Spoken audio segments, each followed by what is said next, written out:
रहे हैं live India हर पल। नमस्कार, आप देख रहे हैं लाइव इंडिया हर पल। मैं हूं आपके साथ रेखा मिश्रा। महिला आरक्षण बिल का गिरना यह बीजेपी के लिए झटका है या मास्टर स्ट्रोक, ये सवाल जो है वो सभी के जहन में है और इस सवाल के मायने भी हैं। चूंकि विपक्ष की ओर से लगातार ये आरोप लगाया जा रहा था कि सरकार आनन फानन में ये बिल इसलिए लेकर आई है चूंकि जिन राज्यों में चुनाव है उस चुनाव में उसका फायदा हो सके। लेकिन पिछले 12 सालों में ये पहली बार है जब सदन में प्रधानमंत्री नरेंद्र मोदी के नेतृत्व की सरकार की तरफ से पेश कोई संवैधानिक संशोधन विधेयक सदन में गिरा हो।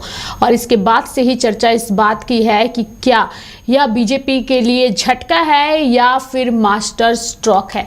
अगर हम अलग अलग तरह से पार्टियों की प्रतिक्रियाओं की बात करें तो जो सत्ता पक्ष के नेता हैं उनका स्पष्ट तौर पर यही कहना है कि जिन लोगों ने इसके विपक्ष में यानी कि इसके खिलाफ वोट किया है उन्हें इसका भारी नुकसान उठाना पड़ेगा। यानी कि नुकसान सिर्फ एक ही तरीके से उठाना लोगों को पड़ता है। जब चुनाव होते हैं तो चुनाव में जनता सबक सिखाने का कार्य करती है। जिन राज्यों में चुनाव हो रहे हैं उन राज्यों के चुनाव से अब इसे लगातार जोड़ करके देखा जा रहा है। विपक्ष की बात करें तो विपक्ष इससे अलग नजरिए से जो है वो दुनिया के सामने और साथ ही भारत के सामने और भारत के लोगों के सामने पेश कर रही है और कह रही है कि जिस तरीके से महिला आरक्षण के नाम पर परिसीमन के साथ ये लोग विदेश के साथ भेदभाव करने का कार्य कर रहे थे उसे विपक्ष ने पुरजोर तरीके से उठाया है। वहीं अगर हम सत्ता पक्ष के नेताओं की बात करें तो इस बिल के गिरने से यानी कि महिला आरक्षण बिल के गिरने के बाद से ही लगातार उन पर हमलावर है। आपको हम सत्ता पक्ष और विपक्ष दोनों के बयान सुनाएंगे और साथ ही आपको ये भी बताएंगे कि यह भाजपा के लिए झटका है या फिर मास्टर स्ट्रोक। भारत के इतिहास में एक काला दिन कल निश्चित कर दिया जहां पर उन्होंने देश की मातृशक्ति के साथ विश्वासघात करा। इस सदन ने एक मिलकर जब यूनानिमसली पास करा था नारी शक्ति वंदन अधिनियम बिल तो तब एक वादा कर दिया था, कल वचन पूर्ति का दिन था। लेकिन कांग्रेस और पूरा का पूरा विपक्ष केवल और केवल अपने राजनीतिक स्वार्थ को उसने सर्वोपरि रखा और इस देश की माताओं और बहनों के साथ विश्वासघात करा। जब आपने बिल पारित कर दिया था, जब इसे कानून बना दिया था तो इसको 2029 में लागू करने में इन्हें क्या दिक्कत थी।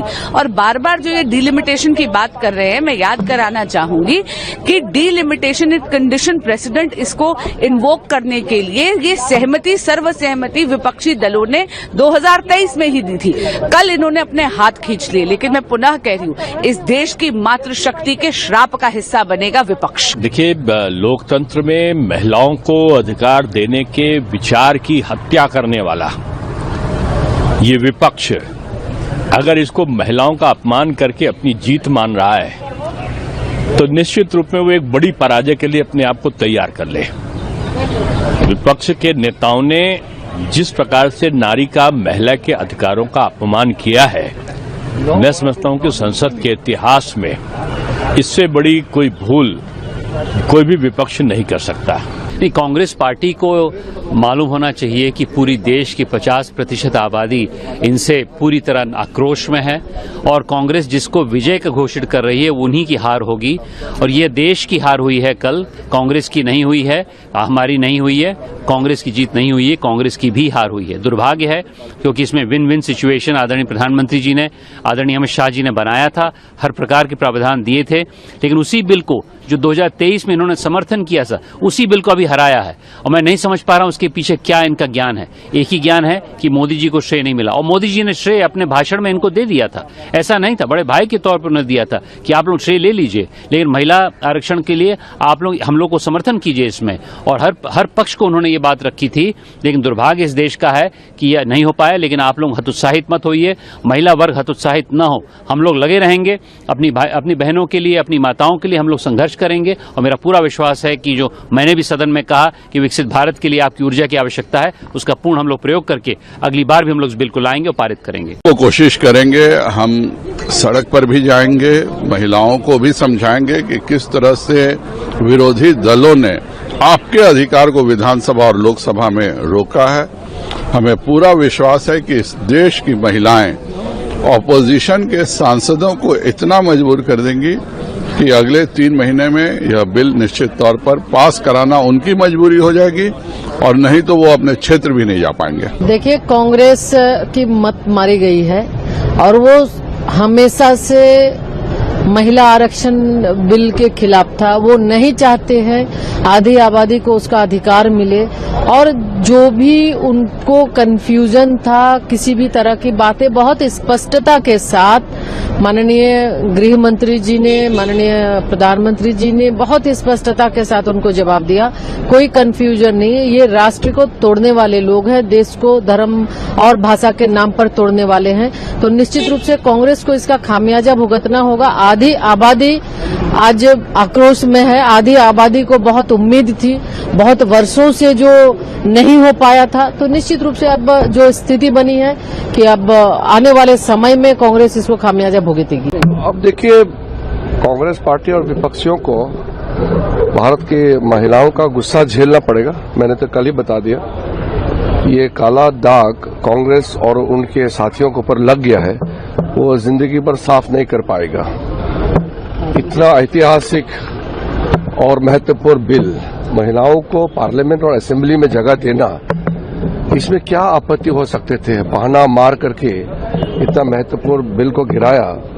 ये तो मैं मानता हूं कि देश के लिए भी एक काला दिवस रहा है और ये काला दाग कांग्रेस और उनके सारे साथी हैं उन पर लग गया है, जो मिटा नहीं पाएगा। वाले दलित विरोधी हैं, ओबीसी यानी कि पिछड़ा अति पिछड़ा वर्ग विरोधी है। जब समाजवादी पार्टी की ये मांग थी कि ओबीसी महिलाओं को आरक्षण दीजिए, क्योंकि आधी आबादी का सवाल है। अब आधी आबादी में भी ये दरार पैदा करने वाले लोग हैं, ये दरारवादी लोग हैं। इन्होंने हमेशा समाज में दरार पैदा की है, अविश्वास पैदा किया है, भय पैदा किया है और इसी हथियार से ये लोग आज सत्ता में बने हुए हैं।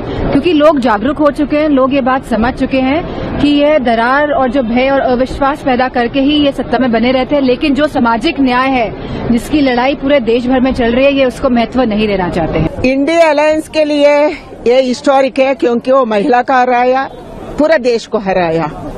हमारे लिए ये हिस्टोरिकल था, क्योंकि महिलाओं को पहली बार 30% मिलेगा, राज्य का विधानसभा में एमएलए बन के आएगी, देश का पार्लियामेंट में एमपी बन के आएंगे। ऐसे हमारा आशा था, लक्ष्य था, ऐसा भावना था। उसको हराने का काम इंडिया अलायंस ने किया, राहुल गांधी जी का नेतृत्व में किया। ये बहुत बड़ा गलत किया, क्योंकि हम दक्षिण भारतीय बार बार बोलते हैं दक्षिण भारत को अन्याय हो रहा है, दक्षिण भारत को अन्याय हो रहा है। ये बिल से, डिलिमिटेशन और महिला का बिल से हमको ज्यादा सीट मिलता था, 50% ज्यादा मिलता था। उसको हराने का काम इंडिया अलायंस ने किया, डीएमके ने किया, कांग्रेस ने किया। तो आपने सुना सत्ता पक्ष और विपक्ष के नेताओं के बयान, हमने आपको सुनाए हैं। अब हम आपको बताएंगे कि संवैधानिक संशोधन विधेयक को पारित करने के लिए 2/3 बहुमत जरूरी है। मौजूदा सदन में सरकार के पास ये संख्या नहीं है, यानी कि विपक्ष को भरोसे में लिए बिना ये विधेयक पारित नहीं किए जा सकते थे। अब जो विश्लेषक हैं उनका अलग अलग तर्क इस पर सामने आया है। यानी कुछ विश्लेषकों की अगर हम माने तो उनके लिए यह सरकार के लिए, यानी कि बीजेपी के लिए ये झटका है, ना कि मास्टर स्ट्रोक है।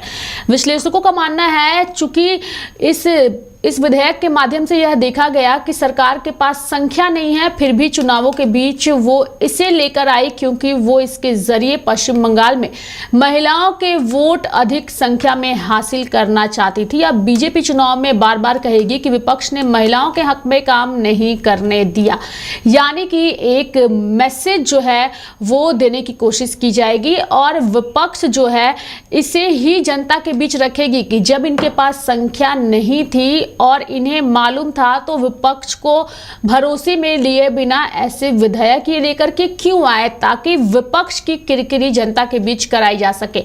विपक्ष का स्पष्ट शब्दों में कहना है कि जनता अब समझदार है, जागरूक है, वो चीजों को समझती है और सरकार ने ये जो खेलने की कोशिश की है उसे जो है कई लोगों ने नकार दिया है। ऐसे में जिन राज्यों में चुनाव हो रहे हैं उन राज्यों की अगर हम बात की जाए तो उन राज्यों में फिलहाल यह मुद्दा बेहद ही गरमाया हुआ है, यानी कि पश्चिम बंगाल चुनाव पर सबकी नजर टिकी हुई है और इस बार बंगाल चुनाव में भाजपा फतह की तैयारी में है और उस फतह के माध्यम से भाजपा ये बताना चाहती है कि वो सिर्फ बंगाल की जनता का विकास नहीं करेगी बल्कि महिलाओं का उत्थान भी करेगी और यही वजह है कि अब ये एक चुनावी मुद्दा भी बन चुका है, यानी कि महिला आरक्षण बिल का सदन के अंदर गिरना और साथ ही पश्चिम बंगाल में चुनाव से पहले गिरना ये एक मुद्दा बन चुका है सत्ता पक्ष और विपक्ष के लिए। और बीजेपी का ये झटका बनता है या आने वाले चुनाव परिणाम के बाद मास्टर स्ट्रोक साबित होता है, ये बंगाल चुनाव के रिजल्ट के बाद ही तय होगा। लेकिन फिलहाल चर्चाओं का बाजार गर्म है और आरोप प्रत्यारोप का दौर देखने को मिल रहा है। देखने वाली बात होगी कि इस मुद्दे को लेकर के देश के अलग अलग राज्यों में बीजेपी के नेता किस तरीके से विरोध दर्ज करते हैं। मेरे साथ फिलहाल अभी के लिए इस खबर में इतना ही। आप देखते रहिए लाइव इंडिया हर पल। नमस्कार।